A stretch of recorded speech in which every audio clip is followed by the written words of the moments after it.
Salut à vous, bien-aimés dans le Seigneur. Nous vous bénissons de la part de Dieu notre Père, par Jésus-Christ, le seul Seigneur, le seul Sauveur, celui qui est, qui était et qui revient bientôt. Tunawasalimu ndugu wapendwa katika Bwana aliye Mungu na Mwokozi wetu, aliyekuwako na anayerudi karibuni. Nous rendons grâce au Seigneur qui nous permet encore de partager sa merveilleuse parole. Tunamshukuru Bwana ambaye anatupatia neema ya kuweza kushiriki neno lake nzuri. C'est votre frère, l'esclave unité de Jésus-Christ, qui est là encore pour vous partager les enseignements. Ni ndugu yenu mtumwa wa Bwana wetu Yesu Kristo anayeshiriki nanyi mafundisho hayo. Avec le pasteur Petro, missionnaire pour Christ. Pamoja na mchungaji Petro, mtumwa wa Yesu Kristo. Et nous vous remercions de rester à l'écoute de cette émission merveilleuse, Retour à la parole, Retour à Christ. Tunawashukuru kwanza kwa sababu ya kusikia kipindi hiki ambacho kinamzungumzia Yesu Kristo na kurudi kwake. Que le nom du Seigneur soit béni. Jina la Bwana wetu Yesu Kristo libarikiwe. Merci à tous ceux-là qui prennent le temps de prier, qui nous recommandent leurs besoins, et qui nous encouragent par tous les messages.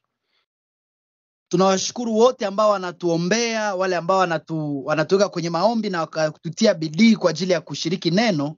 Nous bénissons tous les auditeurs des radios, tous les frères et ceux qui se disposent pour que l'évangile soit propagé. Tunawabariki wote, wandugu wote pote mnapopatikana wanaotusaidia kwa ajili ya kazi hii ili iweze kuendelea vizuri. Et nous bénissons les bonnes terres qui reçoivent cette parole du Seigneur.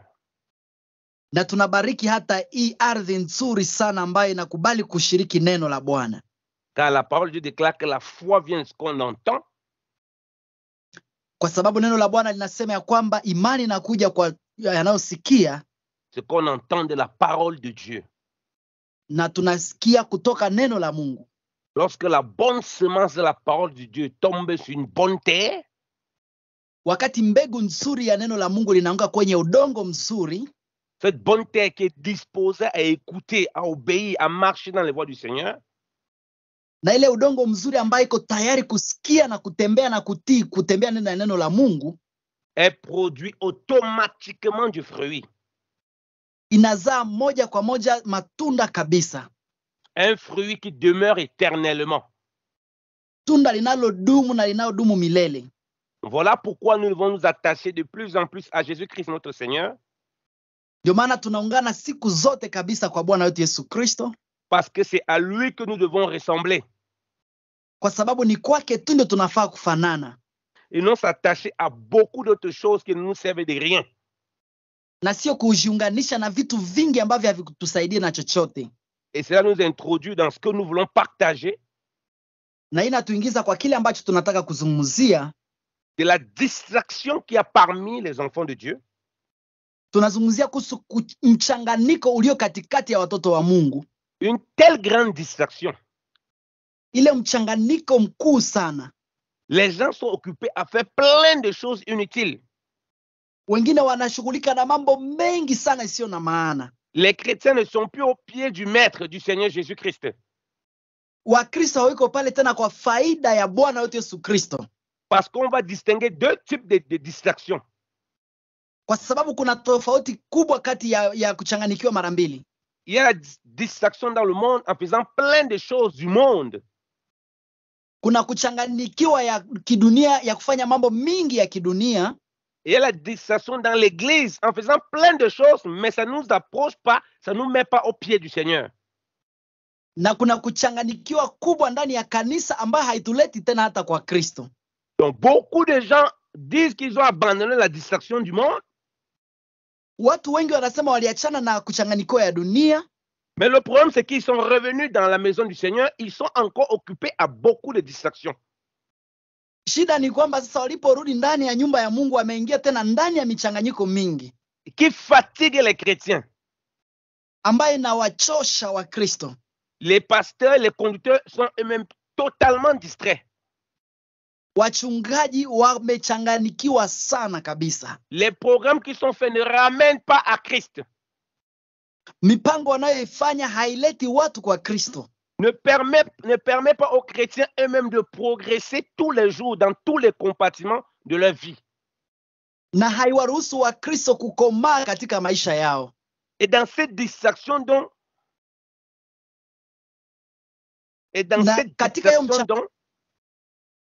Na katika hiyo mchanganyiko ambayo il y a la confusion totale qui se met en place. Kuna kuchanganyikwa ya ajabu sana ambayo inajiweka kwa nafasi. La jalousie et les œuvres de la chair vont commencer à s'installer. Utaanza kuona ya kwamba wivu na matendo ya mwili yanaanza kujiingiza. Vous allez voir des gens qui ont abandonné leur foyer. Ils ne s'occupent plus de leur mari, généralement les femmes, mais elles s'occupent soi-disant de l'église. Mtaona wanawake wengi wanaanza kuacha nyumba zao wakisema wanamtumikia Mungu, wanashughulika na mambo ya kanisa na wanaacha waume zao. Et c'est une terrible distraction. Na hii ni kuchanganyikiwa ya hatari sana. Parce que dans l'œuvre du Seigneur, elle doit pouvoir s'occuper des choses du Seigneur et s'occuper de son mari.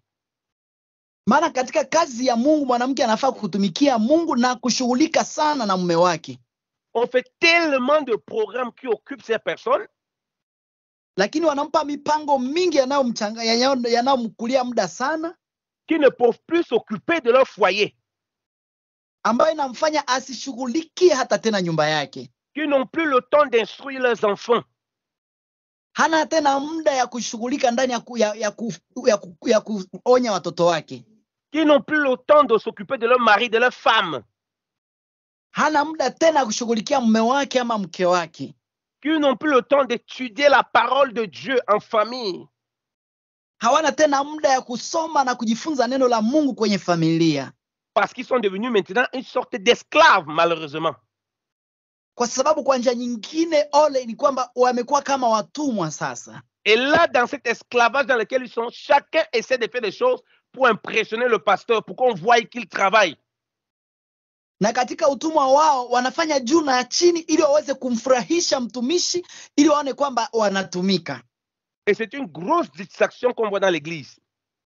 Na hiyo ni hatari kubwa ya kuchanganyikiwa. On invente tellement de programmes.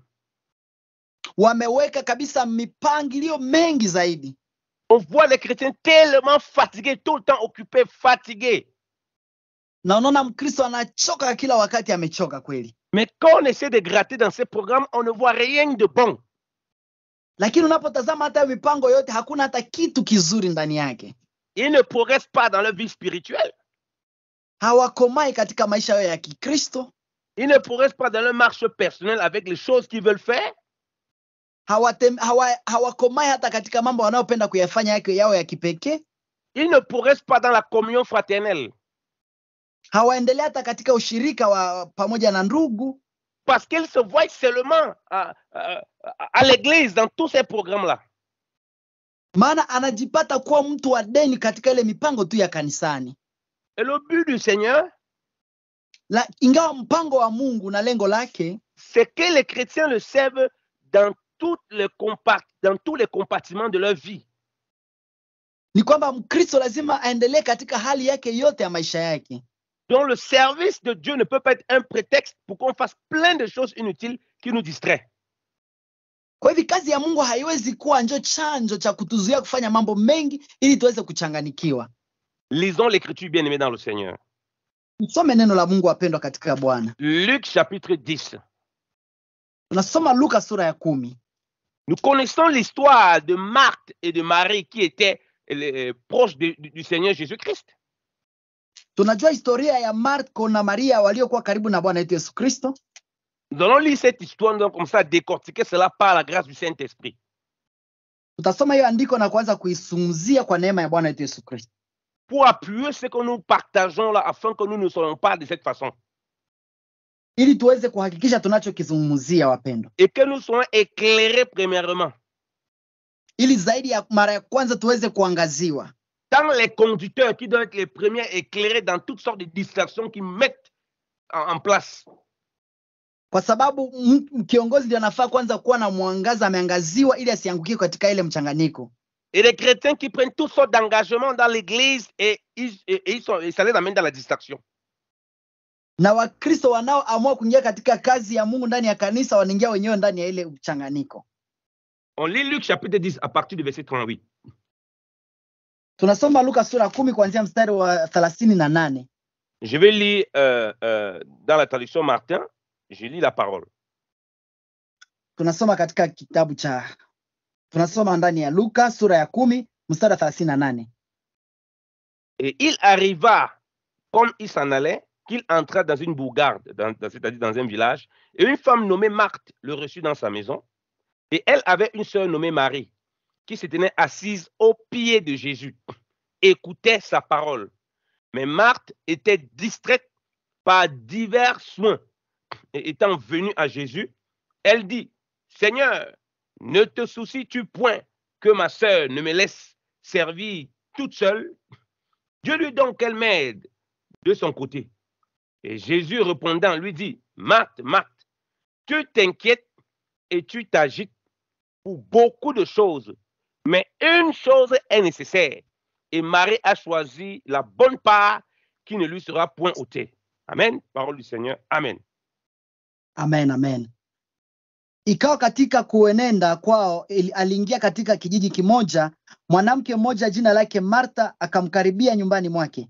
Naye alikuwa na umbu lake aitwaye Mariamu, aliyeketi miguuni pake Yesu, akasikiliza maneno yake. Lakini Martha alikuwa akihangaika kwa utumishi mwingi, akamwendea akasema, Bwana, huoni vibaya hivyo ndugu yangu alivyoniacha nitumike peke yangu?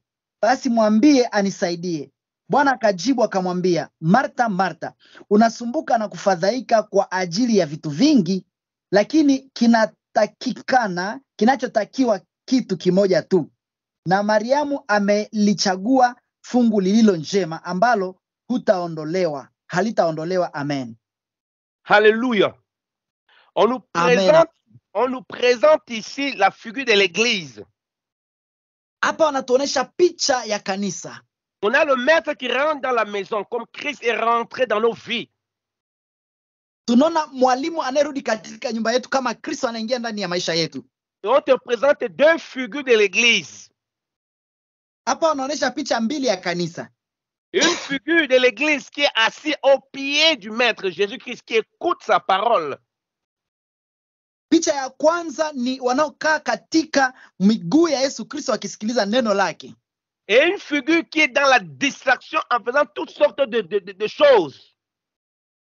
Na picha ya pili ya kanisa wanaonesha watu ambao wako kwenye mambo mengi ndani ya kuchanganyikiwa kwa kufanya mambo mingi.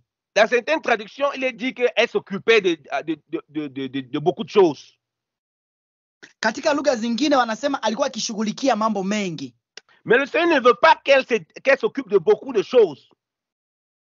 Ingawa Bwana hakupenda ashughulikie mambo mengi. Il veut que comme sa sœur est au pied, qu'elle soit au pied autant. Alitaka apate kuwa kwenye miguu kama dada yake alivyo kwenye miguu yake. Voilà pourquoi vous voyez les gens dans l'église, ils se préoccupent de beaucoup de choses inutiles. Ndio maana mtaona watu wengi katika kanisa wanashughulikia mambo mengi sana isiyo na maana. Et on appelle souvent ça l'activisme. Donc, on crée des fausses activités pour donner des responsabilités aux gens dans l'église. Hiyo wanawaundia vitu vingi, kazi nyingi ambao wanafanya ndani ya kanisa na haina maana. Et ils sont occupés comme Marthe. Na wako kwenye shughuli kama Martha. Ils ne sont pas au pied du Seigneur pour écouter la parole. Hawako karibu na miguu ya Bwana wetu kwa ajili ya kusikia neno. Vous allez voir même des chrétiens pendant que le soi-disant conducteur est en train d'apporter la parole. Na mtona hata wengine wa Kristo hata mtumishi akiendelea kuleta neno. Au même moment, il a créé un soi-disant service d'intercession. Utamwona akisikiza neno, yeye anatengeneza kipindi cha maombi wakifundisha neno pale. Pendant qu'il est en train de prêcher, le service d'intercession est quelque part en train de prier. Mtona mwingine anahubiri huku, lakini wengine kule wanaendelea kwenye maombi. Ça, c'est exactement la distraction. Ukweli ni kwamba hiyo ni kuchanganikiwa. Parce que le service d'intercession doit être là pour écouter la parole, si c'est vraiment un serviteur de Dieu et que c'est la parole qui sort au travers de lui. Kwa sababu kazi ya maombi lazima wapate kuwa pale wale waombaji wanapohubiri neno, kama tu kweli wako kwenye kazi ya Mungu. Pendant qu'il est en train de prêcher, certains sont dépêcher en train d'aller cuisiner, d'aller préparer. Utapata mhubiri akihubiri pale, wengine wanaenda fanya kazi ya kupiga chakula na chai ya wahubiri. Certains sont en train d'être préparés, d'arranger sa maison pendant qu'il prêche, parce que vraiment, il faut que quand l'homme de Dieu finisse de déverser l'onction, maintenant, vraiment, il voit que j'ai bien arrangé sa maison et il va aussi me bénir. Wengine ataona mchungaji anahubiri pale, lakini wanaenda tumika kazi kwa nyumba ya mchungaji, wakitengeneza hata kitanda chake ili afurahishwe nao, ili wabarikiwe na ule mtumishi. Et beaucoup l'ont dit que non, tu es en train de faire le service de Dieu. Na mwingine utapata wanaanza kuambia no, hiyo ni kazi ya Mungu mnaifanya. Tu n'es pas en train de faire le service de Dieu.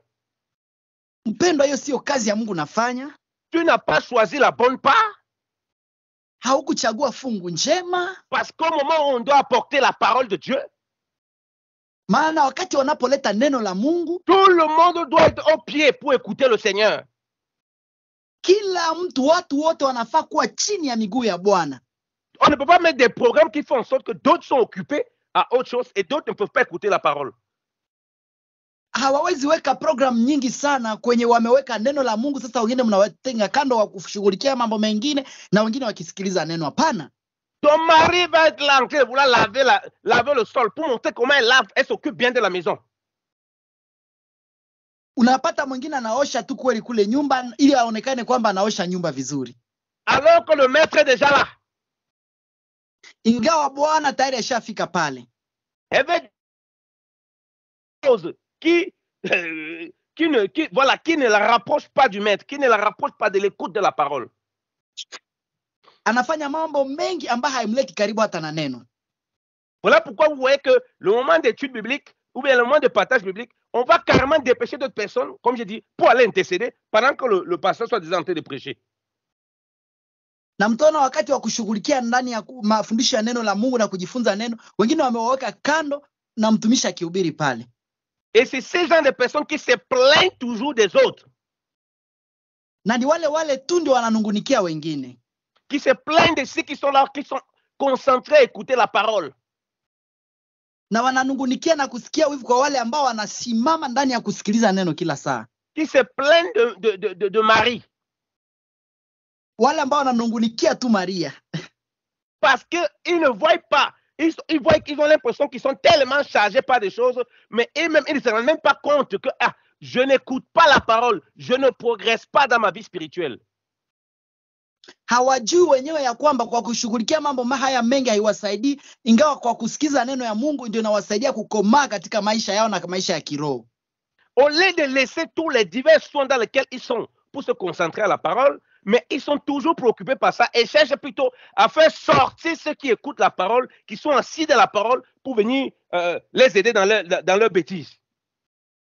Kuliko kuacha mambo wanayoyafanya kule nje na waingie na wasome neno la Mungu, lakini wana kazi ya kutamani kutoa wale ambao wanasikiliza neno na waingie kwenye kazi zao zile za michanganyiko kule nje kwa wanayoifanya. Vous allez voir quelqu'un dans l'église, quel est ton travail ici? Mon travail c'est porter la Bible du pasteur. Utauliza mtu ndani ya kanisa, kazi yako ni gani kwenye hii kanisa? Anasema kazi yangu ni kubeba Biblia ya mchungaji wakati anaenda hubiri. Il n'entend rien, il ne comprend rien de ce que le pasteur dit, mais lui porte seulement la Bible du pasteur. Haelewi kile ambacho mchungaji anasema, lakini anambebea tu Biblia. Donc il est occupé comme Marie à plein de choses, arranger, chercher la chaise du pasteur pour venir installer, mais lui-même il n'écoute pas la parole de Dieu. Ako busy na mambo yake tu kama Maria, lakini yeye mwenyewe haingie pale kwa kusikiliza mafundisho. Et voilà pourquoi vous voyez que dans l'église, des vrais programmes de partage biblique où les chrétiens doivent exprimer leur vie pour qu'on les suive, il n'y en a pas du tout. Na ndio maana utakuta katika kanisa hakuna kabisa kufuatilia wa Kristo, maana hawashiriki neno wakati wa mafundisho ama wakati wa kusoma neno pale. Il y a tellement de programmes qui occupent les gens et qui les distraient loin de la parole. Maana kuna mipangilio mingi ndani ya kanisa ambayo inawaletea michanganyiko na hawako katika neno. Je voudrais parler de l'aspect pratique de l'église quand elle fonctionne. Niliwaonesha ya kwamba kanisa vile linavyotembea. Mais il y a l'aspect, comme dit Christ, est la parole lui-même. Donc, lorsqu'on lit les Écritures, on s'approche de Christ. Niliwaonesha ya kwamba Kristo yeye mwenyewe ni neno na wakati tunapolisoma tunamkaribia yeye mwenyewe. Je vous dis que les gens n'ont plus de connexion avec la parole. tulionyesha kwamba watu hawana tena uhusiano kabisa na neno, parce qu'ils sont occupés à beaucoup de choses dans l'église. kwa sababu wako busy na mambo mengi sana ndani ya kanisa. Vous leur demandez la dernière fois qu'ils ont ouvert les Écritures, eux-mêmes pour lire chez eux, ils vous disent qu'ils ne se rappellent pas. Ukimuuliza ni siku gani ulisoma maandiko ukafungulia Biblia, atakwambia sikumbuki hata kweli. Vous leur demandez même la dernière fois à l'assemblée où ils ont pris un temps même de lire 2 passages, ils ne se souviennent pas. Ukimuuliza ni siku gani ndani ya mkusanyiko lenu ulisoma hata mashairi 2, anasema sikumbuke kweli. De lundi à dimanche, des programmes de soi-disant d'évangélisation, de veillées, de prières et des prédications qui durent pas de 4 heures de temps. Lakini kuanzia Jumatatu mpaka mpaka Jumapili, yeye kazi yake tu ni maprogram nyingi sana ambaye namkulia muda na hakuna wakati ashasoma neno. Où il y a une personne qui parle, qu'on appelle le conducteur, le reste est là, ils écoutent seulement et ils n'ont rien appris. Maana kuna tu mtu mmoja ambaye anazungumza ambaye wanamuita kiongozi, lakini wengine wote hakuna kitu wanashika pale. Ils n'ont pas le temps de s'occuper de leur foyer, de leur maison. Hawana wakati ya kushughulikia familia zao na nyumba zao. Quelqu'un ne lave pas sa propre maison. Ni nini kinapitika ndani ya nyumba zao? On lui donne un soi-disant ministère dans l'église. C'est toi qui dois laver le local ici, l'église. Wanampatia tu kazi moja ya kusema wewe ndio utakuwa naosha hii nyumba, hii kanisa. Ça, c'est la pure distraction. Comment toi, tu ne t'occupes pas de ta maison? Tu veux t'occuper d'un autre local. Hii ni kuchanganikiwa ya ajabu sana. Namna gani utashughulikia kwanza hiki kinyumba hapa na haushughulikia hata nyumba yako? Si tu n'es pas capable de t'occuper des siens, l'Écriture dit que tu es pire qu'un infidèle. Maana Biblia inasema kama utaweza kushughulikia watu wa nyumba yako na uko zaidi hata ya mpagano. Ça veut dire que ce que tu fais dans l'église là, c'est la pure distraction. Inamaanisha kwamba kile unachokifanya ndani ya kanisa ni kuchanganikiwa ya ajabu sana. Voilà pourquoi il faut avoir l'équilibre dans l'église. Il ne faut pas mettre toutes sortes de programmes pour occuper simplement des chrétiens parce qu'on ne veut pas que les chrétiens...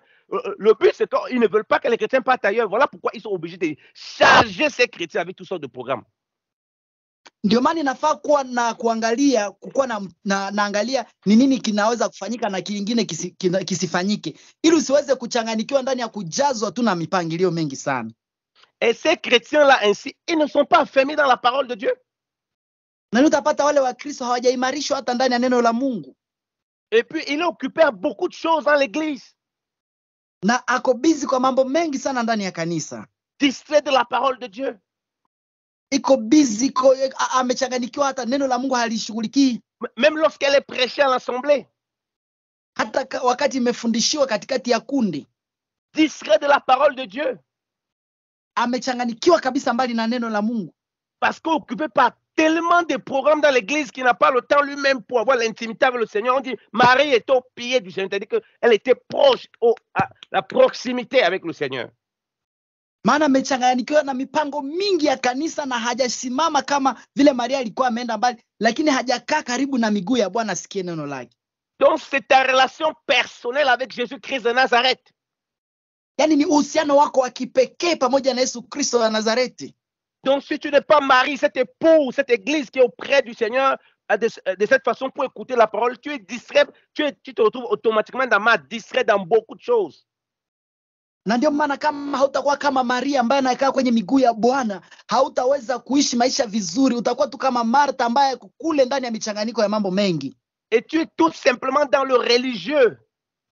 Na utakuwa ni ndani ya dini tu ndio huko. Voilà pourquoi tu ne progresses pas dans ta vie spirituelle. Tu es toujours malheureux. Tu es toujours comme Marthe, malheureux, fâché. Tu plains tous des autres. Ndio maana hauendelea hata katika maisha yako ya Kikristo. Uko tu mwenye ole tu pale, hauendelee kabisa. Wewe kazi yako ni kunungunikia wengine. Tu ne te plains pas seulement des autres au niveau des hommes. Tu vas même quand tu viens auprès de Jésus, ce n'est pas pour écouter la parole, mais c'est pour te plaindre. Na hata haununguniki tu watu peke yake, lakini hata wakati unapokuja mbele ya Yesu kusema naye ni kunungunika tu kwa maneno yako. C'est parce que tu es distrait. Ni kwa sababu unachanganikiwa. Parce que si Marthe avait réalisé que ça c'est le maître, il faut que je l'écoute, elle ne va pas venir auprès de Jésus pour dire Seigneur, écoute, dis à l'autre de m'aider. Elle va dire Seigneur, vraiment, je suis trop chargé. Pardon, donne des instructions qu'on me libère là-bas pour qu'il vienne écouter la parole. Amen. Kwa sababu Martha angejua ya kwamba Yesu ndio mwenye anazungumza naye, hangeweza kuja mbele ya Yesu na kusema leta huyu pia akuje kunisaidia. Angesema Bwana, nipatie neno la kuniokoa kutoka ile michanganyiko ambayo niko ndani yake. Donc c'est les chrétiens aujourd'hui qui veulent donner des ordres au Seigneur Jésus. Ana leo tuna Wakristo ambao wanapenda kumpatia Bwana Yesu masharti. Les chrétiens distraits, c'est ça. Tout chrétien qui est dans la distraction, lui, il veut donner des ordres au maître. Kwa sababu Wakristo ambao wamechanganikiwa wanampa Yesu masharti, hawakuji kupokea masharti. Eh bien, dit, mais Seigneur, toi-même, tu ne vois pas que, vraiment, tu ne vois pas qu'elle me laisse servir seul, elle me laisse travailler seul. Na kazi yao ni kuangalia tu, Bwana haoni kwamba ule ananiacha kutumika mimi peke yangu. Un mépris total, bien aimé dans le Seigneur. Yani hiyo ni dharau kubwa sana kabisa, wapendwa katika Bwana. Elle n'a aucun respect pour le maître. Anasema hawana hata heshima moja kwa Bwana. Voilà pourquoi des gens là, ils forment leur projet, ils disent Seigneur, tu as dit dans ta parole, tu vas seulement accomplir, tu es distrait. Na ndio maana wapata wanasema Bwana ulisema ndani ya neno lako lazima uitimize. Hiyo ni kuchanganikiwa. C'est maintenant Dieu qui est ton esclave. Quand tu lui donnes des ordres, c'est lui qui doit faire ce que toi tu as envie. Kwa sababu hii umefanya Mungu sasa ndio mtumwa wako, kwa sababu wewe ndio unampa masharti sasa. Les prières où on va obliger Dieu à faire des choses, c'est les gens qui sont dans la distraction. Parce que leur projet passe avant Dieu. Watu ambao wanaamrisha Mungu kupenda na kutokupenda afanye ni watu ambao wako katika michanganyiko ya ajabu sana. Ils ne viennent pas auprès du Seigneur pour apprendre. Hawakuji mbele za Bwana kupokea, kuelewa kutoka kwake, mais pour se plaindre. Lakini wanakuja kunungunika tu mbele zake. Ils ne viennent pas pour écouter, pour que le Seigneur le transforme par la parole. Hawakuji kusikia ili Mungu awabadilishe kwa neno lake. Tu es toujours la prière pour te plaindre de ton mari, pour te plaindre, oh Seigneur, tu vois comment il est, tu vois comme tel, tu es distrait. Wanakuja tu mbele zake kumnungunikia juu ya kuonesha au bwanangu na vile alivyo. Ona bibi yangu, yani mpendo unachanganikiwa sana. Donc on parle de distraction, vous voyez qu'on peut être distrait dans la prière. Tunapozungumzia kuchanganikiwa, kumbe mtu anaweza changanikiwa hata ndani ya mambo ya Mungu. Parce que Marie, c'est qu'elle dit au Seigneur, là, c'est une prière, c'est une requête. Elle vient auprès du Seigneur, mais c'est une requête pour commander ce qu'il doit faire. Kwa sababu kile ambacho huyu Martha alikuja mbele za Bwana, aliomba pia Bwana, lakini alichoomba ilikuwa ni kuchanganikiwa ya ajabu, kwa sababu ilikuwa ni maamri anakuja kumwambia Bwana. Comme si le Seigneur ne sait pas. Ingawa inaonyesha kama Bwana hakuwa anajua.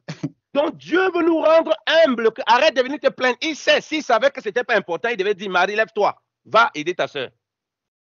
Mungu anapendaka kutufanya wanyenyekevu na kututosha katika ile kiburi. Angesema mwenyewe Maria, wewe simama, enda saidia dadako. Donc tu n'as pas besoin de venir te plaindre de tel ou tel. Tu as besoin de venir écouter et laisser le Seigneur te transformer. Hauna hitaji ya kuja kumnungunikia, kazi yako ni kuja kumsikiliza ili akubadilishe na kukusaidia. Voilà pourquoi vous voyez les gens, ils prient pour que les ennemis meurent. Ndio maana utaona wengine wanaomba sana ili maadui zao wakufe. Oh Seigneur, que mes ennemis tombent, que mes ennemis tombent et meurent. Oh Bwana, adui yangu wangekufa Bwana. Tu es Marthe, tu viens là pour demander la mort de tes ennemis. Wewe ni kama Martha tu, unakuja kuomba kifo cha adui zako. Au lieu de prier le Seigneur qui te transforme afin que tu supportes ces personnes, tu pries pour lui donner des commandements, pour leur donner des choses. Kuliko kuomba Bwana ili Mungu ambadilishe, sasa unakuja kumpatia masharti ili afanye unachotaka. Voulons-nous être au pied du Seigneur comme Marie? Tunataka kuwe katika miguu ya Bwana kama Maria. Dépouillons-nous de la distraction dans la parole, de la distraction dans la prière, de la distraction dans l'église. Tujiepushe na hiyo kuchanganikiwa ndani ya neno, ndani ya kanisa na ndani ya dunia. Il y a trop de distractions qui nous empêchent de choisir la bonne part. Maana kuna michanganyiko mingi ambayo inatuzuia kuchagua fungu njema. C'est pour ça qu'on est ballotté à tout vent de doctrine. Tout prophète vient et nous amène à gauche et à droite. Ndio maana kila hewa inakuja na tubeba, kila nabii anakuja na kubeba kushoto na kulia. Repentons et préparons les voies du Seigneur. Tubuni na kutayarisha njia za Bwana. Aplanissons le sentier du grand roi. Tengenezeni njia za mfalme mkuu. Que le Seigneur nous donne encore d'être ceux qui choisissent la bonne part.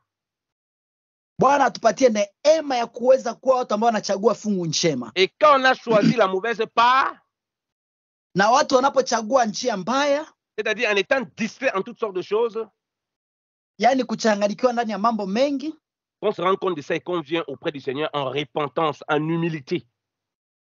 inakuleta mbele za Bwana bila kutubu, lakini unapokuja vizuri na kuleta ndani ya kutubu na unyenyekevu. Que le Seigneur soit béni au nom de Jésus-Christ de Nazareth. Amen.